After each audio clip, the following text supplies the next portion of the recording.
सोचिए, अगर एक दिन अचानक आपका सबसे पसंदीदा मोबाइल रिचार्ज प्लान ही मार्केट से गायब हो जाए तो कैसा लगेगा। वो प्लान जो हर महीने आपका बेस्ट साथी था, डेटा भी मिलता था, कॉल्स भी अनलिमिटेड और दाम भी जेब पर हल्का। दरअसल टेलीकॉम कंपनियां धीरे धीरे ऐसे छोटे छोटे धमाके कर रही है जिनसे आपकी जेब पर सीधा असर पड़ने वाला है।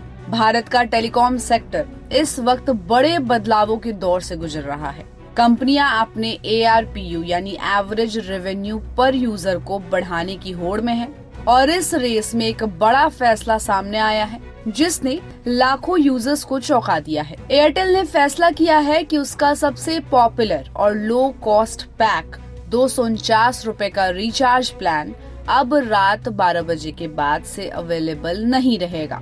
ये वही प्लान था जो 24 दिन की वैलिडिटी के साथ आता था। इसमें रोजाना 1 GB डेटा, अनलिमिटेड कॉलिंग और 100 SMS मिलते थे। साथ ही एयरटेल एक्सट्रीम, हेलो ट्यून्स और कई एड ऑन बेनिफिट्स भी मिलते थे। इस प्लान की खासियत यही थी कि कम बजट में यूजर को बैलेंस्ड डेटा और कॉलिंग मिलती थी। लेकिन अब एयरटेल इस प्लान को मार्केट से हटा रहा है। ऐसा उसने क्यों किया? तो देखिए, असल में इससे पहले रिलायंस जियो भी ऐसा ही कर चुका है। जियो ने भी अपना 249 रुपए का प्लान कुछ ही हफ्तों पहले बंद किया था और अब एयरटेल ने भी उसकी राह पकड़ ली है। यानी टेलीकॉम कंपनियां एंट्री लेवल प्लान्स को धीरे धीरे फेज आउट कर रही है। इसकी वजह साफ है, उन्हें कमाई ज्यादा चाहिए। अब सवाल ये है कि यूजर्स के पास ऑप्शंस क्या हैं? तो देखिए, एयरटेल का सबसे सस्ता 1 GB पर डे वाला प्लान अब 299 से शुरू होगा, जिसमें 28 दिन की वैलिडिटी मिलेगी। यानी पहले जहां यूजर 249 रुपए देकर 24 दिन तक मजे करता था, अब उसी तरह का फायदा लेने के लिए उसे 299 रुपए खर्च करने होंगे। अब अगर मार्केट की बात करें तो देखिए, बाजार ने भी इसे पॉजिटिव साइन की तरह लिया है। इस खबर के आने के बाद एयरटेल के शेयर लगभग 0.9% ऊपर बंद हुए।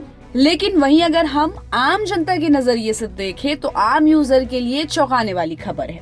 सोचिए, जिन लोगों के लिए 249 रुपए का प्लान अफोर्डेबल था, अब उन्हें हर महीने कम से कम 50 रुपए ज्यादा देने होंगे और ये सिर्फ शुरुआत है। वहीं अगर आप वोडाफोन आइडिया यूजर हैं तो राहत की बात ये है कि वहां अभी भी 249 रुपए वाला प्लान अवेलेबल है, लेकिन ये कब तक रहेगा इसकी कोई गारंटी नहीं है। दरअसल टेलीकॉम कंपनियां अब प्रीमियम यूजर्स को टारगेट करना चाहती है, इसलिए low cost plans phase out किए जा रहे हैं। तो आपको क्या लगता है कि ये सही कदम है या फिर टेलीकॉम कंपनियां सिर्फ हमारी जेब ढीली कर रही है? हमें अपनी राय कमेंट बॉक्स में दें और ऐसे ही अपडेट्स के लिए keep watching and subscribe good returns.